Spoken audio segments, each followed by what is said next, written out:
Hi, welcome to Pyrography Made Easy. I'm Brenda. Besides my burner, an X-acto knife is probably my most used tool when creating pyrography artwork. In this video, I'm going to show you a number of ways that I use an X-acto knife in my artwork. Well, let's get started.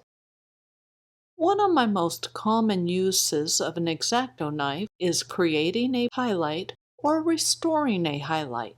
Gently scraping a highlight into existence is often much easier than trying to avoid burning over the highlight to begin with.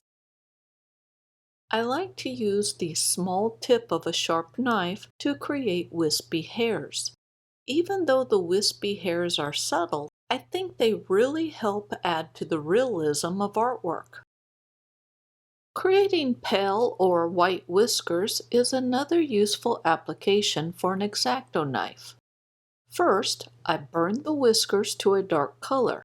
Then I work on the animal fur around the whiskers. This way, I don't have to try to avoid burning over the whiskers. Once I'm done with the pyrography, I gently scrape over the burn marks on the whiskers to create the white whiskers. I often burn border frames around my artwork. I want the border frames to have straight lines. To accomplish this, I begin by drawing a line where I want the border edge to be.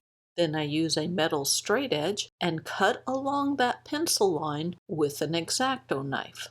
Afterwards, use a skew pen tip and allow it to follow in the groove of the cut line. Always start at the top of the cut line and pull the knife down towards yourself. I am using Colwood's MR pen tip, but you can use any skew pen tip. After running the skew along the cut line, I start back up at the top and reburn over it.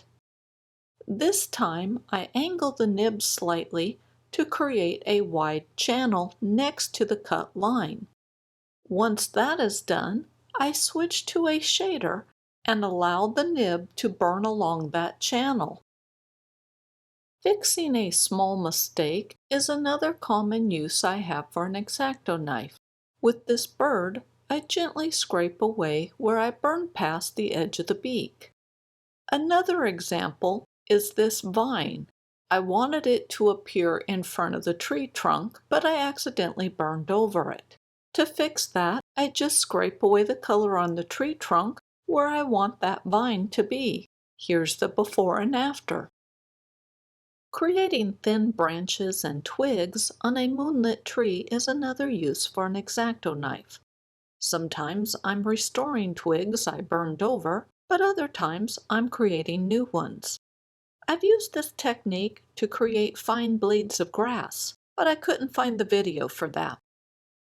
If I have a grain line that has darkened up to the point where it is distracting, I will gently scrape over that grain line to remove some of the color so that it disappears into the artwork and isn't near as noticeable.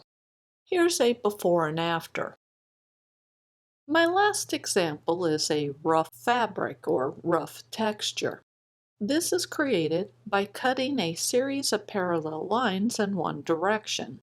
Then cutting another series of lines in a different direction. Afterwards, you burn over the cut lines to reveal the texture. The most I've done is 3 different directions of cut lines. Also, you get better results using a circular motion burn stroke to reveal the cut lines. Well, that is it for this video. I hope the information was helpful. Thank you so much for watching, and I will see you soon.